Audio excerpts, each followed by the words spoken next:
Alhamdulillah, Alhamdulillah, hamdan katsiran thayyiban mubarakan fih, mubarakan alaih, kama yuhibbu rabbuna wa yardah.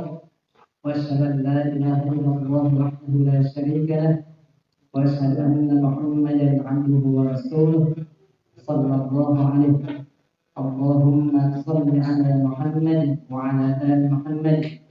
Ya ayyuhalladzina amanu taqullaha haqqa tuqatih wa la tamutunna illa wa antum muslimun. Amma ba'd.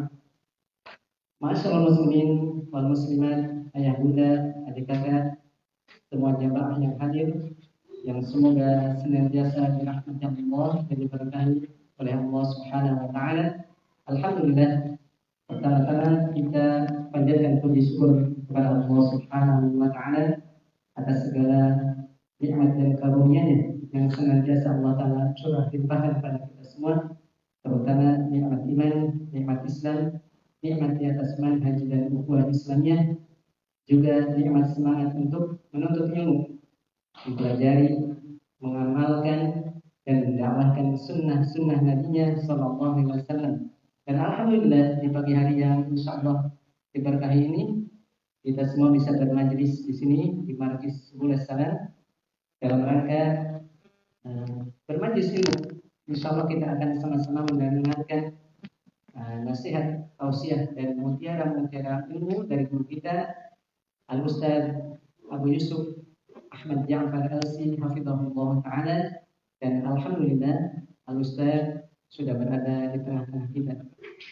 Kemudian salawat dan salam semoga senantiasa tercurah limpahkan kepada panutan alam Rasulullah sallallahu alaihi wasallam, Nabi Muhammad yang kita cintai, kepada keluarganya, para sahabatnya dan segala umatnya, dan mudah-mudahan kita semua termasuk di dalam. Amin ya rabbal alamin. Selanjutnya kami sebagai moderator sekaligus mewakili tim Yayasan Markis Subul Salam mengucapkan jazakumullah khairan kepada semua jemaah yang hadir, wabillahi khusus kepada Al-Ustaz Abu Yusuf Ahmad Ja'far Al-Si hafizahullah ta'ala, dan alhamdulillah ada guru kita juga Al-Ustaz Sulaiman Abu Syekh hafizahullah ta'ala. Alhamdulillah kami mengucapkan jazakumullah khairan atas kehadirannya. Alhamdulillah beliau berdua berkenan hadir di tempat kita. Dan perlu diketahui, Ustaz Abu Yusuf ini beliau baru sampai dari Madinah ya, Masya Allah. Rabu malam ya Ustaz? Rabu malam. Hampir tengah malam, Masya Allah ya. Tadi malam alhamdulillah beliau ngisi kajian di Masjid An-Naba, dan alhamdulillah di pagi hari ini beliau berkenan ngisi kajian di tempat kita. Tentunya suatu kehormatan dan kebanggaan bagi kami, wabillahi khusus Markis Subul Salam, atas kehadiran beliau di sini. Terlebih kedatangan beliau itu bukan sekedar datang biasa, tapi datang dengan membawa sebidang ilmu insyaallah. Maka kita doakan, sama-sama doakan mudah-mudahan Ustaz senantiasa diberikan kesehatan dan keberkahan atas ilmu, waktu, umur maupun keluarganya. Amin ya rabbal alamin. Kemudian sebelum memasuki acara ini, perlu kami perkenalkan sedikit tentang biografi beliau, Ustaz hafizahullah ta'ala. Nama beliau adalah Ahmad Ja'far bin Mulyon. Kemudian kunyah beliau adalah Abu Yusuf. Domisili beliau di Pasuruan, Jawa Timur. Alhamdulillah, ini kalau berbicara Pasuruan, ya kami sudah saling berteman tuh, mulai kenal beliau waktu saya studi di Pasuruan ya.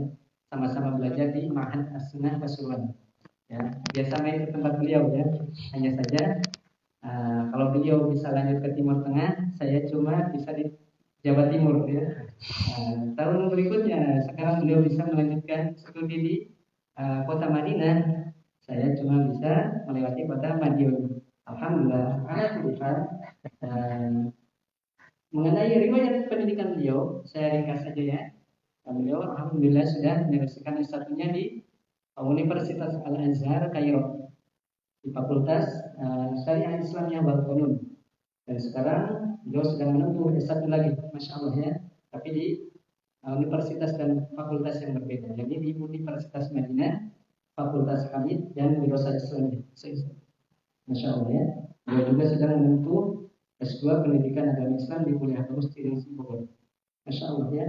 Di samping kesibukannya beliau dakwah dan tarbiyah baik secara online dan offline.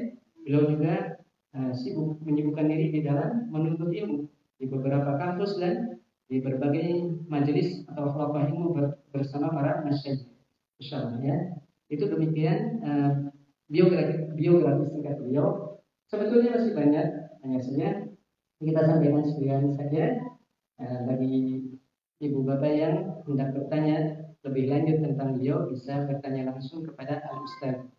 Hanya saja, mohon maaf, untuk status, alhamdulillah beliau sudah menikah ya Ustaz. Jadi mohon maaf tidak bisa diambil mantu ya. Alat berhal untuk membersihkan waktu kita langsung saja ke acara ini, yaitu kajian ilmiah bersama guru kita Ustaz Abu Yusuf Ustaz Abu Yusuf Ahmad Ja'far Al-Si hafizahullah ta'ala. Tema yang akan beliau sampaikan adalah mendidik anak zaman now antara tantangan dan realitas. Dan dimohon kepada semua untuk menyimak dan mencatat materi dengan baik, karena apa yang disampaikan Ustaz insyaallah sangat penting, sangat berharga bagi kita, bekal dan pijakan bagi para orang tua khususnya dan para guru di dalam mendidik anaknya maupun anak didiknya. Di mana di dalam mendidik anak ataupun anak didik, kita tuh tentunya punya harapan, cita-cita. Namun seringkali bertentangan kita berbenturan dengan banyak tantangan, rintangan, dan seringkali cita-cita mulia kita berseberangan dengan realita ataupun kenyataan. Maka mari kita sama-sama dengarkan wejangan-wejangan nasihat dari Al-Ustaz. Semoga Allah Ta'ala memudahkan semuanya, dan kepada Al-Ustaz kami persilakan. Bismillahirrahmanirrahim. Assalamualaikum warahmatullahi wabarakatuh.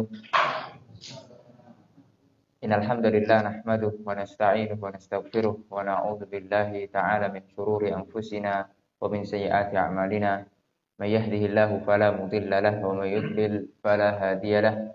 Asyhadu an la ilaha illallah wahdahu la syarika lahu wa asyhadu anna Muhammadan 'abduhu wa rasuluh. Qala Allahu rabbuna tabaraka wa ta'ala ya ayyuhalladzina amanu taqullaha wa qulu qawlan sadida yuslih lakum a'malakum wa yaghfir lakum dhunubakum wa may yuti'illaha wa rasulahu faqad faza fawzan 'azima.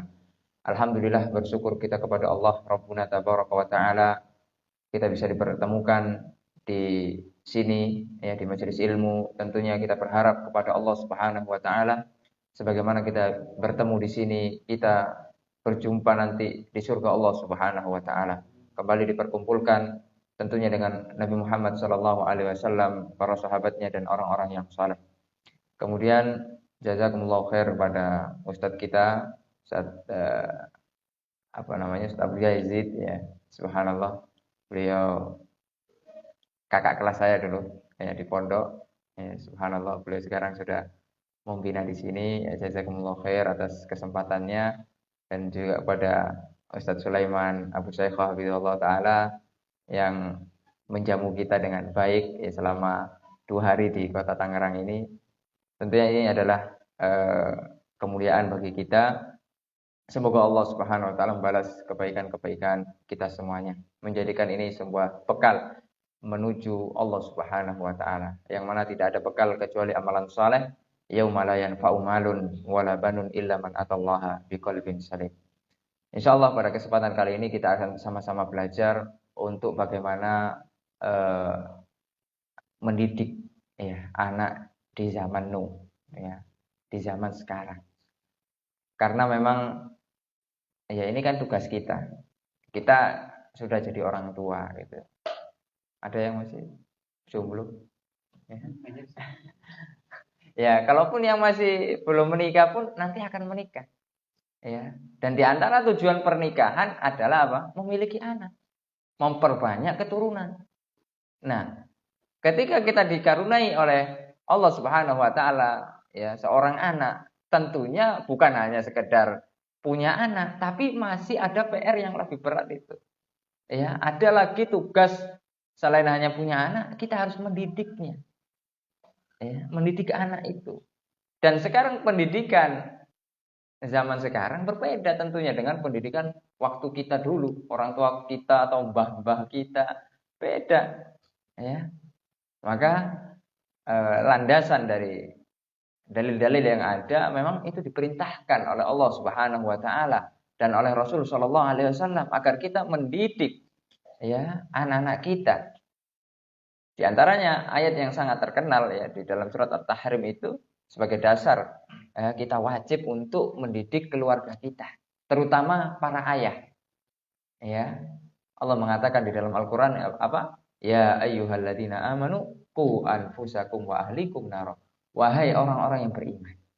Ya, jagalah diri kalian. Jadi kita dulu dari api neraka. Kemudian kita juga dianjurkan, diwajibkan untuk menjaga juga keluarga kita. Siapa? Ya istri kita, anak-anak kita. Karena yang paling berhak menerima ilmu ya, yang kita miliki adalah keluarga kita. Allah mengatakan di dalam Al-Qur'an juga Allah mengatakan wa anzir ashiratakal aqrabin. Berilah peringatan kepada keluarga terdekat kalian. Ya. Maka pentingnya kita sekarang belajar untuk ilmu itu kemudian kita transfer kepada anak-anak kita. Bagaimana caranya? Ya. Kemudian dalam sebuah hadis Rasul sallallahu alaihi wasallam mengatakan apa? Kullukum ra'in wa kullukum mas'ulun an ra'iyatihi. Setiap kita adalah pemimpin. Ya. Bapak yang memimpin kepala rumah tangga. Ibu pemimpin di rumah suaminya ketika suaminya tidak ada. Dan setiap pemimpin pasti akan dimintai oleh Allah Subhanahu wa taala sebuah pertanggungjawaban. Dan ini tidak mudah, Pak. Ya. Bapak-bapak, ibu-ibu ini tidak mudah, berat. Ya, pertanggungjawaban di hadapan Allah Subhanahu wa taala.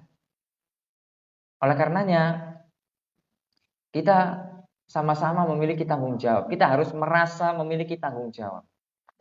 Jadi bukan tanggung jawab guru gitu ya. Nah, kalau kemudian punya anak langsung dimasukkan ke tempat pendidikan. Kemudian bapaknya santai-santai, ibunya santai-santai. Bukan begitu. Ya, justru pendidikan itu dimulai dari rumahnya. Oleh karena ada pepatah yang sangat terkenal apa? Madrasatul ula. Ya, ibu itu apa? Madrasah, tempat sekolah pertama bagi anak. Ya. Oleh karenanya orang tua berperan penting di sini untuk kemudian mendidik anak-anaknya. Nah, lalu bagaimana solusi ya untuk kita mendidik anak di zaman sekarang, di zaman kemajuan, di zaman modern ini? Sebelum kita masuk ke dalam solusi, maka kita coba analisa dulu perbedaan zaman dulu dengan zaman sekarang. Ya. Zaman dulu, zaman bapak-bapak semua bagaimana dididik oleh orang tua dahulu ya. Dengan sekarang bapak mendidik anak-anak zaman sekarang. Ya, di antaranya zaman sekarang ini ya, orang tua itu belajar ilmu parenting. Ya, ilmu tentang rumah tangga. Tapi minim perhatian. Ya, sama anak. Minim perhatian. Nah, zaman dulu, kalau zaman sekarang begitu. Kalau zaman dulu orang tua kita minim ilmu parenting. Bahkan mungkin nggak pernah ikut, bapak ibu kita nggak pernah ikut seminar. Ya, nggak pernah mungkin ikut kajian rumah tangga, mungkin nggak pernah. Ya, tapi mereka memiliki perhatian yang besar kepada kita. Ya. Sebagai contoh ketika dulu kita nangis, Masya Allah kita digendong, dielus-elus sama orang tua kita, dihibur dengan berbagai macam cara, diajak mungkin sama bapak kita bersepeda keliling sawah. Ya. Dahulu begitu orang tua. Coba bandingkan dengan sekarang. Ketika kita mengalami atau mendapati anak kita nangis sekarang, cara yang paling simpel apa? Biasanya anaknya dikasih HP, disuruh nonton YouTube, lihat Upin Ipin. Ya. Orang tuanya ngapain? Ya sibuk dengan yang lain. Ya. Seolah-olah itu sebagai solusi begitu. Ya, subhanallah. Dan ini nyata. Ya, dan ini nyata terjadi. Oleh karena anak minim perhatian dari orang tua. Sehingga yang jadi orang tuanya anak bukan ibunya, tapi HP-nya. Maka jangan salahkan anak ketika anak lebih suka dengan HP-nya daripada dengan orang tuanya. Loh, ibunya yang ngajarin kok. Itulah. Ya. Ibunya yang ngajarin, dikit-dikit dikasih HP. Ya, disetelin ini, setelin itu. Ya. Itu perbedaannya. Itu yang pertama. Nah, kemudian perbedaan yang kedua, zaman dulu, orang tua kita dulu itu mungkin 20 tahun yang lalu itu belum ada seperti zaman sekarang, gadget. Ya, alat komunikasi lah seperti HP dan lain sebagainya.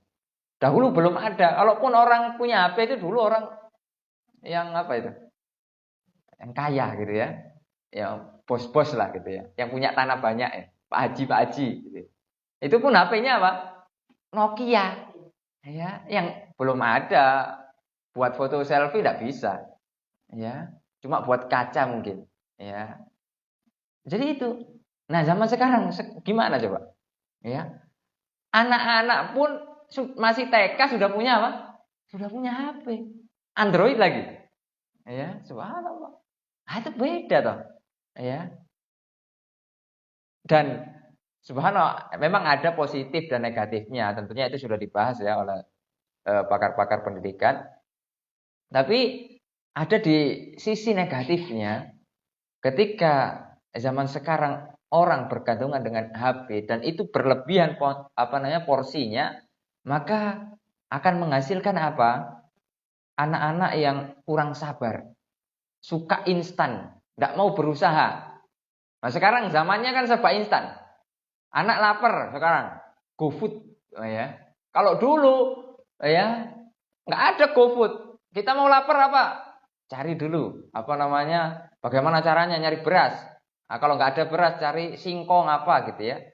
Beli dulu ke pasar. Habis itu baru dikupas, dimasak, baru bisa makan. Jadi berusaha dulu, nggak langsung instan. Itu melatih kesabaran. Ya. Makanya kalau ini saya terapkan di pondok saya, kalau di pondok saya itu tidak ada catering. Ya. Jadi santri wajib masak. Ya. Karena kenapa? Masak itu bagian dari pendidikan. Ya.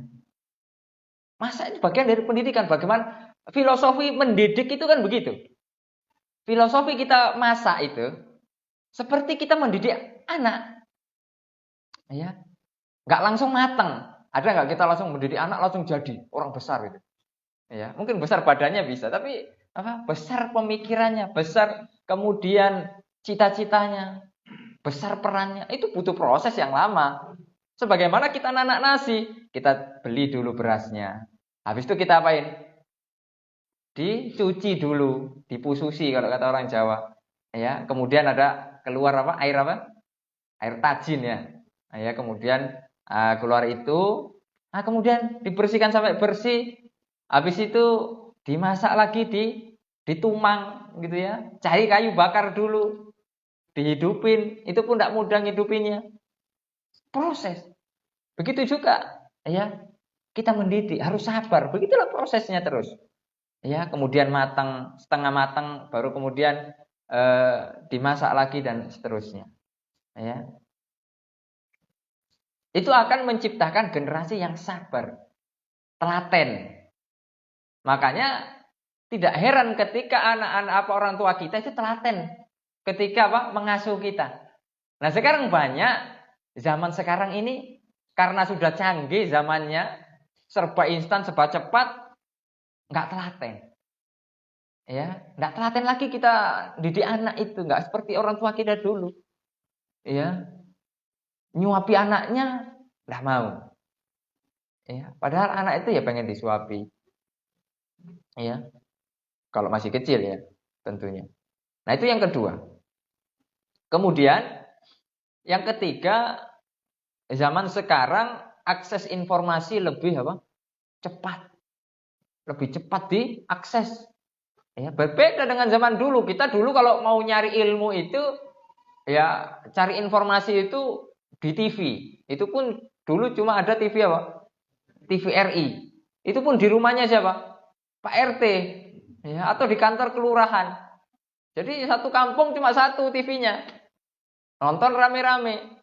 Kalau enggak, zamannya apa dulu? Surat kabar, koran. Nah, itu kita baru dapat informasi dari dunia luar. Nah, kalau sekarang, informasi itu di genggaman kita loh. Ya, kita sekarang apalagi sudah ada kuota. Ya, internet, subhanallah, ada koran online sekarang. Serba online semuanya. Berita gampang kita akses. Bahkan beberapa detik berita itu bisa viral seluruh dunia. Bayangkan itu. Ya, orang yang di pelosok-pelosok sana, yang di desa-desa sana tahu. Ya, tahu loh. Ada berita nih viral misalnya. Itu di-share misalnya di satu media sosial saja. Contoh di Facebook atau di Instagram. Dalam hitungan detik, dalam hitungan menit, itu misalnya yang nonton sudah 1 juta orang. Ya. Intinya apa? Akses informasi lebih cepat.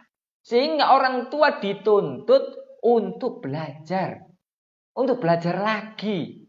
Karena nanti apa perbedaannya dengan anak zaman dulu? Anak zaman sekarang itu jadinya ketika informasi sudah terbuka, anak-anak zaman sekarang lebih kritis. Ya, akan ditanya, "Loh, Bu ini kok gini? Loh ini kok gini?" Nah, orang tua harus menyiapkan jawaban itu dan harus dijawab. Ketika anak tidak bisa dijawab sama orang tuanya, anak akan cari di tempat jawaban yang lain. Akan cari di komunitas yang lain. Oh ibunya, oh ini nyocot misalnya gitu. Ya, kamu ini bawel. Kamu ini banyak tanya. Wes gak usah tanya-tanya. Loh, ya gak bisa begitu. Anak zaman sekarang itu begitu. Karena anak dapat informasi, tanyanya ke orang tua. Orang tua harus jadi wadah. Harus menampung pertanyaan itu. Ya, harus bisa jawab. Ya. Maka harus punya ilmu. Maka itulah orang tua wajib belajar terus. Wajib ngaji. Ya. Itu yang ketiga perbedaannya. Kemudian yang keempat, ya, yaitu perbedaan apa? Pola pikir. Ya. Kalau sekarang zamannya mungkin pola pikir anak-anak zaman Nuh ini sekarang suka tantangan, pengen eksis gitu ya. Kalau zaman dulu ya orangnya silent, ya udah biasa aja dijalani. Ya, opo onoe, apa adanya, begitu. Ya. Nah, kalau sekarang orangnya pengennya aneh-aneh, macem-macem gitu ya. Nah, itu yang menjadi tantangan kita. Ya, itu menjadi perbedaan kita dengan sekarang dan zaman dahulu. Nah, lalu tentunya hal-hal seperti ini ada solusinya. Syariat Islam kan kamil gitu ya. Innad dina indallahil Islam. Ya, kemudian Islam itu sudah sempurna. Pasti sudah ngasih solusi. Tinggal bagaimana kita mencari, belajar ya dengan orang-orang yang ahli di dalamnya. Kita baca kitab-kitab para ulama. Di situ sudah ada semuanya. Al-yauma akmaltu lakum dinakum wa atmamtu alaikum ni'mati wa raditu lakumul Islam madinah. Pada hari ini telah aku sempurnakan Islam sebagai agama kalian. Dan aku ridho Islam sebagai agama. Islam sudah sempurna. Pasti ada solusinya. Ya, tidak mungkin tidak ada solusinya di dalam agama Islam itu. Ya.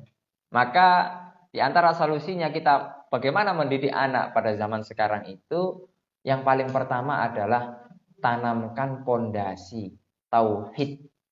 Ya. Tanamkan pondasi tauhid. Ini yang paling penting. Ya. Jangan kemudian ini diremehkan, disepelekan. Ya. Dari kecil kita harus tanamkan pondasi tauhid ini kepada anak kita, yaitu bergantung hanya kepada Allah. Ya. Bagaimana dahulu Nabi Muhammad SAW menanamkan pondasi tauhid ini, akidah ini kepada para sahabatnya selama 13 tahun. Ya, ketika beliau berdakwah di Mekah. Karena syariat Islam yang turun ini pertama, tauhid sampai 13 tahun. Barulah kemudian turun syariat yang lain, sholat, zakat, haji dan lain sebagainya. Ketika tauhid sudah tertancap, amalan yang lain ikut. Ya. Karena sudah merasa dia memiliki tanggung jawab, merasa dia bahwa wajib melakukan hal ini. Ya. Kemudian prakteknya ketika itu Rasul Shallallahu Alaihi Wasallam mengajari tauhid ini kepada sahabat yang muda yang masih kecil ketika itu, belia Ibnu Abbas. Ketika dibonceng, ya, beliau mengatakan, wa idza sa'alta fas'alillah. Kalau kamu mau meminta, wahai Ibnu Abbas, maka mintalah kepada Allah. Wa idza sta'anta fasta'in billah. Kalau kamu minta tolong kepada Allah. Itu tauhid itu. Ya, subhanallah. Itu kan ajaran tauhid yang mungkin sering orang-orang tua zaman sekarang ini masih belum paham masalah ini. Terkadang misalnya anak mau minta mainan. Ya, Abi, Umi, saya ini pengen mainan ini. Misalnya mau beli mobil-mobilan. Ya, bapaknya belum gajian. Oh, nanti nak. Tunggu bapak gajian dulu. Ya. Nanti Umi mau mecah tabungan dulu. Kenapa kok tidak kita katakan, nak, berdoa minta kepada Allah dulu. Ya. Itu tanam tauhid itu.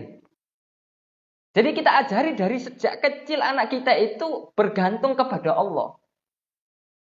Ya. Karena apa? Allah yang Maha memberi rezeki. Ya. Allah mengatakan di dalam Al-Qur'an itu apa? Innallaha huwar razzaqu dzul quwwatil matin.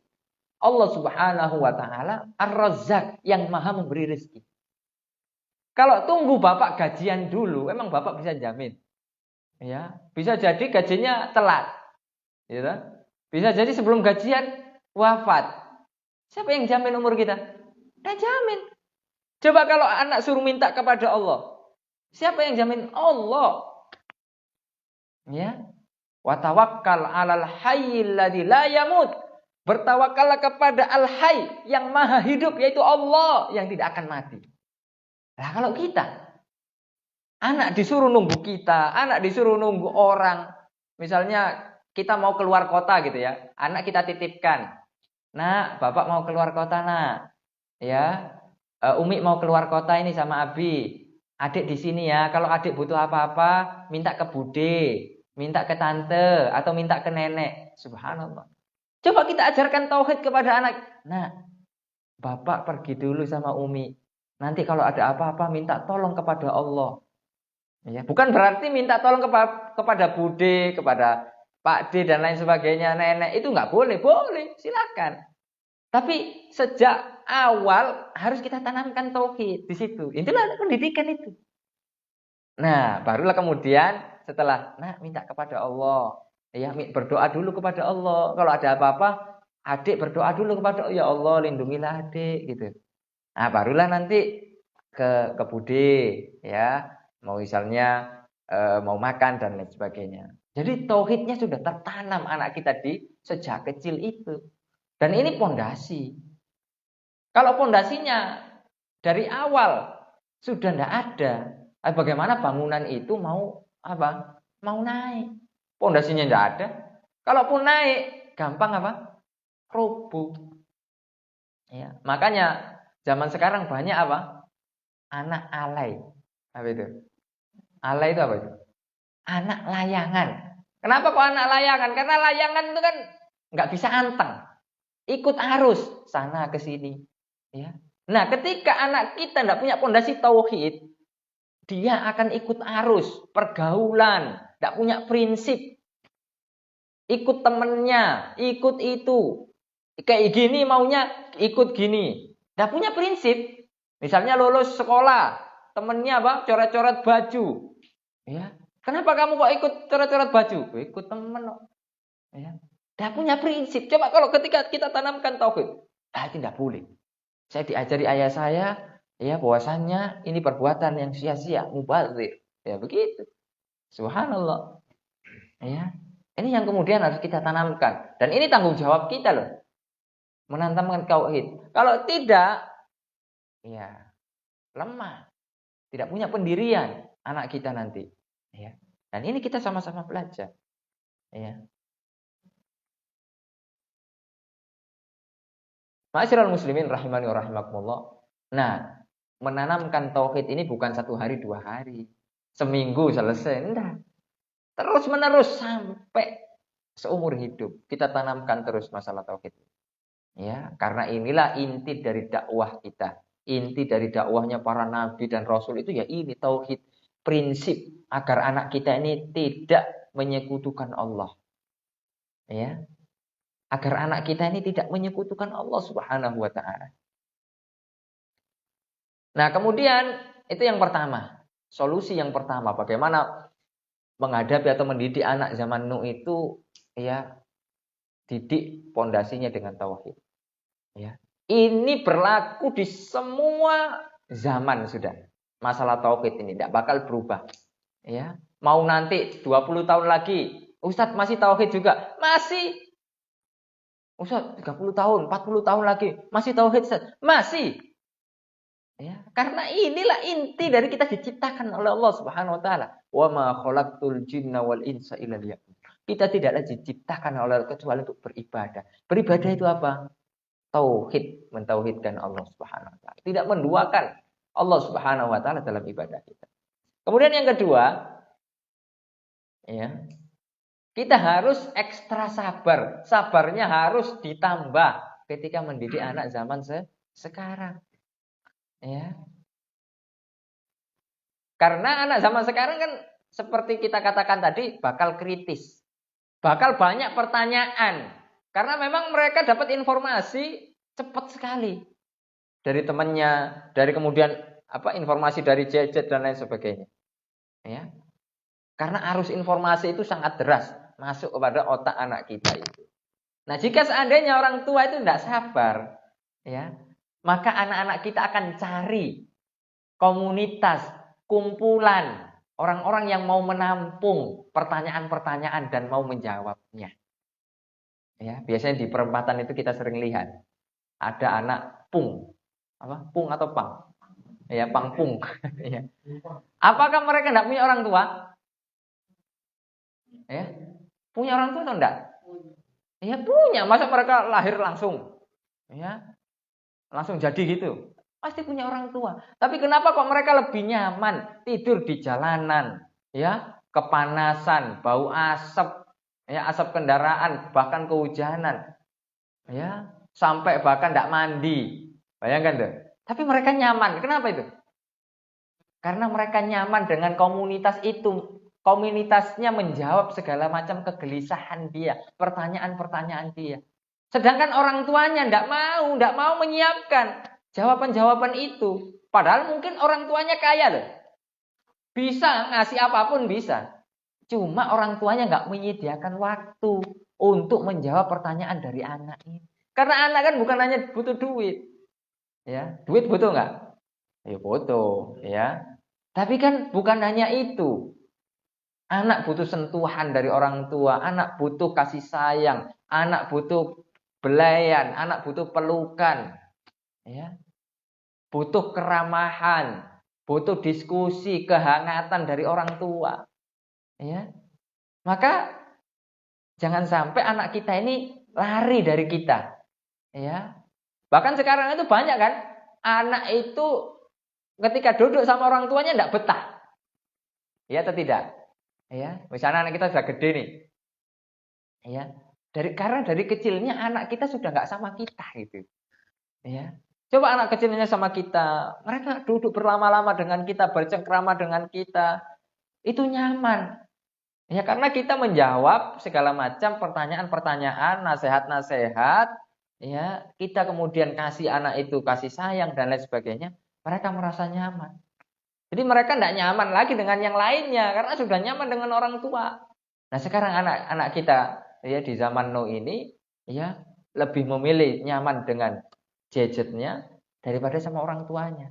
Bahkan ngomong sama orang tuanya megang HP, subhanallah. Ya, ngobrol sama orang tuanya sambil nunduk. Bukan nunduk karena patuh gitu ya, tapi nunduk karena balas WA, ya, atau yang lain sebagainya. Nah, ini realita begitu. Ya. Maka kita harus menyiapkan ilmu untuk menjawab pertanyaan-pertanyaan dari anak kita ini. Dan di dalam Al-Qur'an dijelaskan loh. Ya. Nah, ini konsep Al-Qur'an. Dalam Al-Qur'an dijelaskan bahwasanya ketika kita melakukan ini ada alasannya. Jadi orang tua harus tahu. Ya, ketika misalnya kita nyuruh anak kita sholat, apa alasannya? Kita nyuruh anak kita bertauhid. Apa alasannya? Di dalam Al-Quran disebutkan. Allah mengatakan di dalam surat Luqman. Ya, ini cerita tentang nasihat Luqman kepada anaknya. Ya, Allah mengatakan apa? Wa idh qala Luqmanu libnihi wa huwa ya'iduhu ya bunayya la tusyrik billah innasyirka ladzulmun adzim. Ketika Luqman menasihati anaknya, ya, wahai anakku. Ya, subhanallah. Ini bunayya ini panggilan kasih sayang, Pak. Ya, harusnya ya ibni, wahai anakku. Itu panggilan biasa. Bunayya ini adalah panggilan kasih sayang. Oh, dalam Al-Quran luar biasa uslubnya itu, metodenya. La tusyrik billah. Nah, jangan kamu berbuat syirik kepada Allah. Jadi larangan dan perintah itu memang ada di dalam Al-Quran. Nah, jangan berbuat syirik kepada Allah. Nah, alasannya apa? Inna syirkah, lihat. Kenapa Bi kok nggak boleh berbuat syirik, Bi? Umi, kenapa kita nggak boleh berbuat syirik, Umi? Harus bisa jawab. Inna syirka la dzulmun adzim. Karena kesyirikan itu kedoliman yang paling besar. Dolim itu apa sih? Menempatkan sesuatu bukan pada tempatnya. Lah kalau kita menempatkan seseorang jadi Tuhan, bahkan itu bukan Tuhan, maka itu kedoliman. Ya. Dan kedoliman di dalam masalah ini adalah sebesar-besar kedoliman. Yaitu menduakan Allah Subhanahu wa ta'ala. Orang yang tidak berhak disembah tapi disembah. Ini adalah kedoliman. Nah. Tidak boleh. Nah. Ya. Satu-satunya yang menciptakan kita itu Allah. Yang berhak kita sembah ya Allah. Nah. Allah kan yang ngasih rezeki kita. Nah. Allah yang menghidupkan kita. Nah. Ya. Jadi begitu. Sehingga anak kita tahu, oh begitu. Ya. Jadi jangan kemudian hanya sekedar melarang. Jangan sekedar memerintah tanpa memberi alasan. Ya, karena pasti anak akan bertanya. Dan ketika kita kasih jawaban pertanyaan dari anak tersebut dengan alasan-alasan yang logis, yang sederhana saja, maka anak itu akan berbeda responnya nanti. Ya. Kemudian ketika kita memerintahkan, nah, kamu itu tidak boleh durhaka sama orang tua. Ya. Kamu itu harus berbakti sama orang tua. Loh, kenapa sih Mi? Kenapa sih Bi? Kok saya harus berbakti sama orang tua? Kenapa? Nah, anak itu pasti gitu. Gini loh, nah. Ya, disebutkan ini di dalam Quran. Ya, Allah mengatakan apa? Wa wassaynal insana biwalidayhi hamalathu ummuhu wahnan ala wahdin wa fisaluhu fi amaini aniskurli wali walidayka ilayyal masir. Ya. Ketika Allah memerintahkan untuk berbakti kepada orang tua, ya, yaitu kepada bapak dan ibunya, terutama ibunya. Kenapa kok harus berbakti? Karena ibu, nak, telah mengandung kamu 9 bulan loh, nak. Ngandung itu tidak gampang, ya, susah. Wahnan ala wahnin, miring sana susah, miring sini susah. Ya atau enggak ibu-ibu? Susah. Bapak-bapak enggak tahu. Ya, enggak pernah hamil, makanya gantian. Enggak bisa ya. Ya. Susah, Pak. Ya, orang hamil itu susah. Belum setelah hamil habis itu melahirkan. Melahirkan taruhannya nyawa. Kalau enggak selamat wafat, meninggal. Habis itu apa selesai tugasnya? Sudah melahirkan selesai, ditinggal gitu anaknya? Enggak. Ada tugas apa? Menyusui. Sampai kemudian berapa tahun? 2 tahun. Makanya di dalam Al-Quran apa? Fi amaini. Di dalam 2 tahun menyusui itu. Baru kemudian disape begitu. Ya. Maka itulah alasannya nak. Kamu harus berbakti kepada orang tuamu. Karena orang tuamu itu berjuang dari kamu sejak di kandungan nak. Ya. Bapakmu juga berjuang mencari nafkah panas-panas, hujan-hujan. Tidak peduli. Maka kamu harus berbuat baik. Ya. Nah, itu dikasih alasan anak itu. Ya, dari kecil itu sudah ditanamkan itu. Sehingga anak bisa tahu, oh, begitu. Contoh lain, misalnya anaknya sholat. Ya. Allah mengatakan apa dalam Al-Quran surat Toha? Wa aqimis sholata li dzikri. Kenapa saya harus sholat? misalnya anak kita sudah 7 tahun gitu ya. Nak, kan wajib sholat nih, nak. Kenapa saya harus sholat, Mi? Kenapa saya harus sholat, Bi? Ya, karena dengan sholat kita akan apa? Mengingat Allah. Ya, kita akan mengingat Allah. Kemudian dengan sholat pun dalam Al-Quran disebutkan apa? Inna sholata tanha anil fahsyi wal munkar. Sholat itu, nak. Ya, kalau kita beneran sholatnya, nak, bisa mencegah perbuatan buruk, nak. Bisa melakukan kemudian kebaikan-kebaikan. Kita terhindar dari keburukan-keburukan. Begitu. Nah, jadi anak itu ketika melakukan sesuatu, apa yang kita perintah, itu dengan kesadarannya. Nah ini, kalau anak kita kasih alasan, perintah-perintah yang kita perintahkan kepada dia, mereka nanti dengan sendirinya, tentunya dengan izin Allah Subhanahu wa Ta'ala, mereka melakukan sesuatu itu bukan karena terpaksa. Ya, karena sudah kesadaran, saya melakukan ini memang harusnya begini, karena sudah tahu alasannya. Sehingga dia, anak-anak kita itu tanggung jawab dengan apa yang kemudian diperintahkan kepada dia. Jadi bukan terpaksa. Anak-anak sekarang kan enggak, karena enggak dikasih alasan sama orang tua. Jadi melakukan kalau ada orang tuanya saja. Orang tuanya pergi, balik lagi. Karena bukan dari kesadaran dirinya. Karena orang tua ketika ditanya kenapa, pokoknya begitu. Subhanallah. Nah sekarang ini nggak bisa pokoknya itu nggak bisa, Pak. Harus belajar, ya, harus belajar, ya, harus dikasih tahu anak itu. Maka orang tua mau nggak mau harus upgrade ilmu. Jadi bukan hanya upgrade aplikasi, upgrade HP, tapi ilmunya harus diupgrade tiap hari. Ya, sekarang masya Allah, ibu-ibu, bapak-bapak mudah mendengarkan ilmu. Ya, sekarang ada radio, ada TV, ya itu dimanfaatkan. Jadi media itu dimanfaatkan untuk ilmu, untuk alat belajar. Ya, itu menjadi manfaat yang luar biasa. Ya. Itu yang kedua, ekstra sabar. Harus memberikan alasan-alasan kepada anak ketika kita memerintahkan itu. Kemudian yang ketiga, harus ada penguatan dari peran keluarga, terutama di sini orang tua, bapak ibu. Ya, karena ini penting sekali, Pak. Ya. Jadi mendidik anak itu sekarang beralih kepada guru. Ya, ini salah besar. Ya. Orang tua yang wajib itu, orang tua. Yang diwajibkan itu siapa? Orang tua. Masing-masing. Ya. Jadi bukan langsung ke gurunya. Guru itu nanti nomor sekian gitu loh. Nah, sekarang orang tuanya enggak mau begitu. Ya. Maunya hanya punya anak, habis itu sibuk kerja, enggak pernah lagi nengok anaknya langsung dititipkan. Ini saya titip, butuh apa saja saya kasih. Ya, subhanallah. Jadi tanggung jawab itu berubah kepada orang lain, ke gurunya. Jadi bukan begitu caranya. Ya, jadi makanya anak-anak kalau usia-usia kecil itu dianjurkan untuk dekat dengan orang tuanya.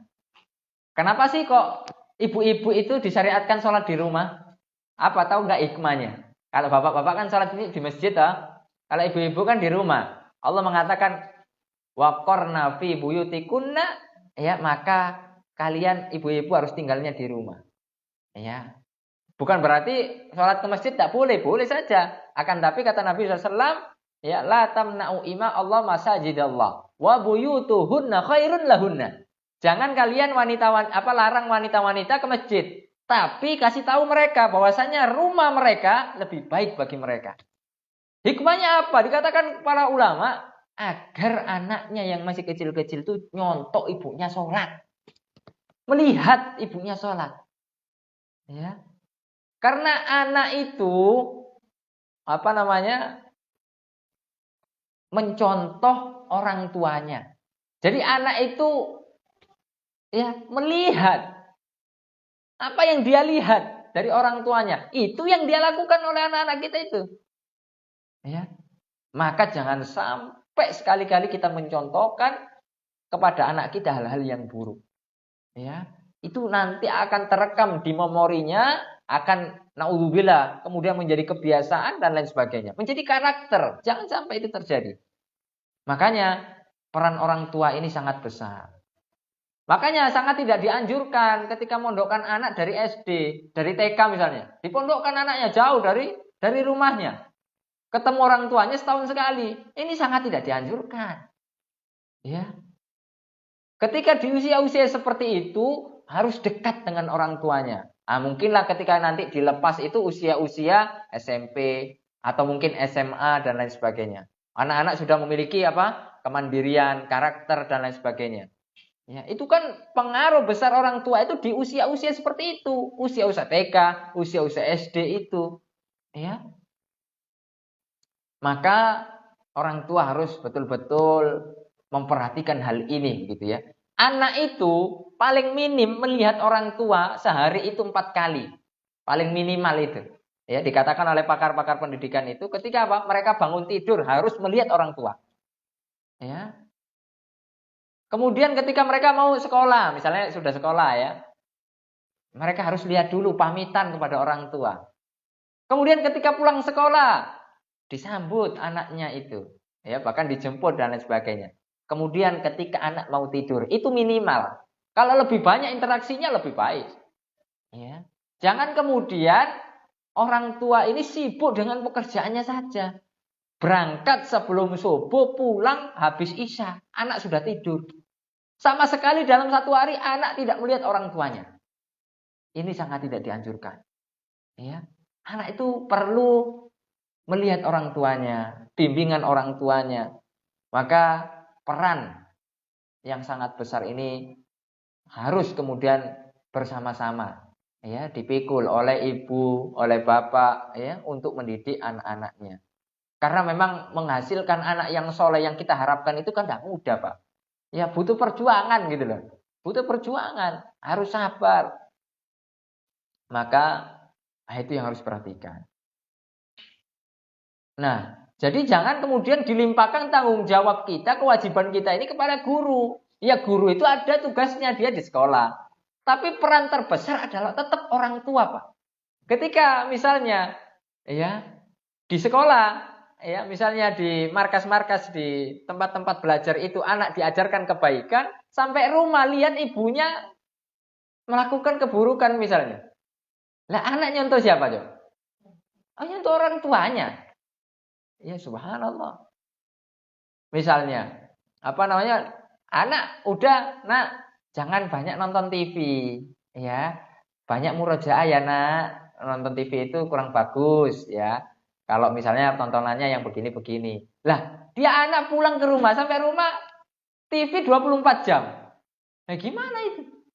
Ya, maka peran orang tua keluarga itu sangat penting sekali. Ya. Jadi bukan guru begitu ya, yang kemudian harus bertanggung jawab terhadap anaknya. Tapi orang tua itu dulu. Ya, baru guru nanti tanggung jawabnya ketika di sekolah begitu. Itu yang ketiga. Nah, ini yang keempat. Insya Allah ini yang terakhir ya. Yang keempat, bagaimana mengatasi ketergantungan dengan gadget. Mungkin kita semua sudah, maksudnya nggak bisa jauh lah dari gadget ini. Karena memang sudah kebutuhan. Ya. Lalu bagaimana meminimalisir. Nah, sekarang bagaimana kita meminimalisir agar kita tidak tergantungan banget gitu loh. Ya, bisa nggak sehari itu kita nggak pegang HP? Bisa nggak kira-kira? Ya, harus bisa. Ya. Misalnya sekarang kita nggak megang HP, itu bingung. Bingung sekali kita misalnya mau pergi nih ke rumah saudara, mungkin nggak jauh, cuma mungkin beda RT gitu ya. HP ketinggalan di rumah, bingungnya luar biasa. Mana HP saya? Mana HP saya? Subhanallah. Ya. Nah, ini realitanya begitu. Nah, sekarang orang-orang misalnya nih, mau pergi kemana? Gak bingung dia kalau misalnya ketinggalan bekal makannya. Kalau dia ketinggalan bekal makan, alah gampang nanti bisa beli lagi. Nah, kalau beli HP gimana coba? Balik lagi. Atau ngirim orang untuk ngirim ke tempat dia. Saking ketergantungannya dengan HP. Ya mungkin dia butuh, tapi kan subhanallah itu menunjukkan bahwasanya orang-orang sekarang tidak bisa lepas dengan itu. Cuma mungkin sesekali kita perlu untuk kemudian bagaimana waktu dengan keluarga tanpa HP dan lain sebagainya itu penting. Anak-anak kita juga begitu, kita batasi. Kalaupun kita harus ngasih, kita bagaimana kita atur begitu ya. Dan permasalahan HP ini, gadget ini bukan hanya di Indonesia, Pak, seluruh dunia. Ini sudah dilakukan penelitian ya, bahwasanya permasalahan seluruh dunia sekarang perkembangan gadget ini.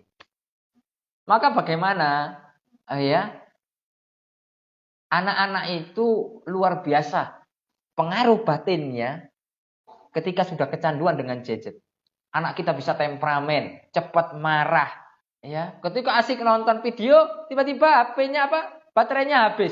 Anak kita nangis, marah-marah. Bayangkan. Nah, ini tekanan batin, Pak, luar biasa.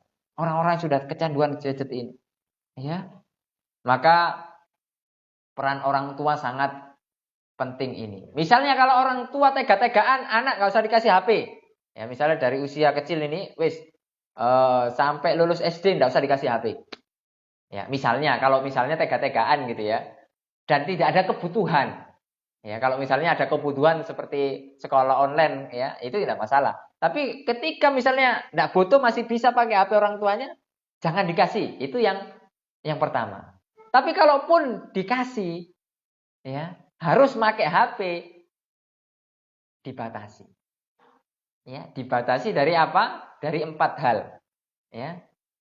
Dibatasi dari 4 hal. 6 hal apa? Dibatasi dari 6 hal. Yang pertama adalah lokasi. Jadi kita harus betul-betul orang tua ini ngontrol gitu. Ustadz ribet, ya memang ribet. Pengen anaknya soleh kok. Ya, kecuali kalau sudah nggak peduli sama anaknya. Ya nggak usah ribet gitu loh. Namanya kita pengen menjadikan anak kita anak yang soleh begitu, harus kemudian rela dong berjuang, rela dong berkorban. Pertama lokasi. Jangan sampai kasih anak HP di lokasi-lokasi tertutup. Ya, semisal di kamar, ya. Jadi boleh pegang HP ketika di ruang-ruang terbuka, ruang tamu. Ya. Dikasih. Itu yang pertama. Lokasinya dibatasi. Dibuat kesepakatan dengan anak, diskusi. Nduk atau Le gitu ya. Mas atau Mbak, ibu kasih HP sama masnya, sama mbaknya, ya, sama adiknya. Boleh kok main HP, cuma kita sepakati ya lokasinya nggak boleh jauh-jauh dari sini. Nah, adik main HP di sini saja sama Umi, nah, itu di ruang terbuka. Itu lokasi. Kemudian yang kedua adalah durasi. Ya, durasinya berapa sehari itu? 1 jam kah? Ya. 2 jam kah anak boleh megang HP? Ya, itu pun nggak 2 jam langsung begitu ya. Mungkin sore setengah jam, pagi setengah jam, ya, mungkin siang setengah jam gitu ya. Nah, itu pun harus dikasih syarat. Misalnya, nak, adik boleh pegang HP, ya, boleh mainan HP. Kalau adik sudah murojaah 1 juz, misalnya dia lagi ngapal Quran gitu ya. Kalau adik sudah baca ini sekian halaman gitu. Dikasih syarat sehingga anak itu usaha dulu. Untuk meraih keinginan dia itu dia harus berusaha gitu. Tapi durasinya tetap dibatasi. Ya. Jangan sampai 24 jam megang HP terus, jangan. Ya, ini tidak bagus. Ya. Nah, kenapa kok jangan terus megang HP? Karena dengan HP ini komunikasi orang tua dengan anak ya akan terhalangi secara langsung. Ya, karena anaknya sibuk dengan HP, ibunya sibuk dengan HP. Kapan anak itu dapat belayan dari orang tuanya? Maka harus ada dibatasi waktunya. Ya. Kemudian yang berikutnya selain durasi yaitu aplikasi. Ya, aplikasi. Sekarang kita harus cek. Ya, kita sekarang harus juga ibu-ibu, bapak-bapak harus canggih juga, jangan mau dikelabui sama anak. Kita harus canggih, belajar, tanya. Gitu ya. Kita sekarang hidup zaman now, harus upgrade gitu. Aplikasi apa saja yang tidak bermanfaat, hapus. Ya, karena memang ada aplikasi yang bermanfaat, seperti ada aplikasi murotal, ada aplikasi memang mainan yang mencerdaskan otak gitu ya. Apa teka-teki, yang mana itu Masya Allah tentang Asmaul Husna, tentang apa. Nah, itu dikasih. Ya, maka aplikasi ini penting. Aplikasi apa yang nanti akan bisa buat anak ini nonton hal-hal yang negatif. Itu semua dihapus. Jangan sampai ada di HP anak aplikasi yang seperti itu. Ya. Itu yang ketiga. Kemudian yang keempat adalah dampingi. Ya, ibu-ibu harus dampingi anaknya. Lihat apa yang dilakukan anak, lihat apa yang dibuka oleh anak kita ketika di HP itu. Jangan biarkan sendirian, kasih edukasi kepada anak kita. Dengan apa? Kasih alasan tadi, nak, kenapa sih kamu kok nggak boleh nonton ini? Misalnya anak kecil jangan boleh nonton apa misalnya gelut apa istilahnya berantem gitu ya. Nanti anak itu akan praktekkan, cari orang yang akan ditonjok, gimana Bang? Ya. Jadi anak tetangganya jadi korban karena dia nonton itu gitu loh. Ya, ini yang tanggung jawab siapa? Ya orang tuanya. Gitu ya. Jadi dampingi, kasih edukasi. Ya. Bikin asik anak itu. Ya. Makanya harus upgrade ilmu. Kemudian yang berikutnya yang kelima adalah pasang aplikasi yang bisa memblokir tayangan negatif. Ya, sekarang ada. Kalau belum tahu harus tanya kepada ahli IT, ahli orang yang ahli HP itu ya. Apa ada aplikasi sehingga anak itu wis nggak bisa mengakses membuka hal-hal yang berbau negatif itu nggak bisa. Ya, walaupun tidak 100% tapi minimal bisa mencegah begitu ya. Nah, itu harus tahu gitu. Itu yang kelima. Kemudian yang terakhir adalah berikan aktivitas positif kepada anak kita. Anak kita itu hobinya apa? Ya, maka ketika hobi anak kita itu misalnya dalam olahraga, itu fasilitasi. Ya, belikan kalau bisa. Misalnya anak kita hobinya main bola. Ya sudah belikan bola, belikan sepatu bola. Ya, kasih fasilitasi. Tentunya selama anak-anak kita kasih edukasi. Nah, nggak boleh melalaikan waktu. Kemudian begini. Ya, anak kita misalnya suka panahan, anak kita misalnya suka apa gitu ya, berenang. Kita fasilitasi. Ya, subhanallah. Itu hobi-hobi positif. Ya, selama tidak melanggar syariat kita. Ya. Jadi sehingga anak kita itu sudah berada di aktivitas positif dan dia sudah lupa dengan HP itu. Ya. Maksudnya sudah meminimalisir lah agar tidak pegang HP karena sudah capek adrenalinnya sudah dipakai semua untuk aktivitas-aktivitas positif tersebut. Ya. Maka harus terus kita dukung anak kita dalam melakukan aktivitas positif. Ya, itulah yang bisa mungkin disampaikan pada kesempatan kali ini tentang mendidik anak di zaman now. Mungkin masih banyak lagi yang harus kita pelajari sama-sama, ya, kita sharing sama-sama. Tapi itulah karena mungkin keterbatasan kita. Semoga yang sedikit ini bisa bermanfaat. Semoga Allah Subhanahu wa taala ya memudahkan kita. Memang butuh kesabaran, kerjasama, ya. Kemudian juga para guru ini juga harus upgrade ilmu gitu ya untuk mendidik anak-anaknya, untuk menanamkan nilai-nilai ini, membantu juga orang tua. Ketika orang tuanya mungkin kurang dalam agama, maka juga guru memiliki peran di situ. Ya, saling kerjasama antara orang tua dengan guru, harus baik hubungannya. Jangan sampai ada miskomunikasi. Karena kalau terjadi miskomunikasi ya nanti jadinya apa? Ya nggak jalan begitu.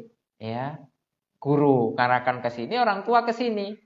Jadi belok, ya, nggak tercapai dengan tujuan-tujuan yang kita harapkan. Ya, wallahu taala alam. Ya, mungkin ada saja Pak. Ada. Ya, mungkin itu saja. Wallahu taala alam bissawab. Insyaallah. Jazakumullah khairan wa sallallahu alaikum pada Ustaz yang sudah menyampaikan banyak ilmu ya. Insyaallah pagi hari ini kita mendapat banyak faedah dan mutiara ilmu dari Ustaz seputar permasalahan anak dan solusi. Nah, selanjutnya kita buka sesi tanya jawab mungkin sekitar 10-15 menit. Silakan bagi bapak-bapak atau ibu-ibu yang ingin bertanya, mau bertanya langsung atau via tulisan silakan.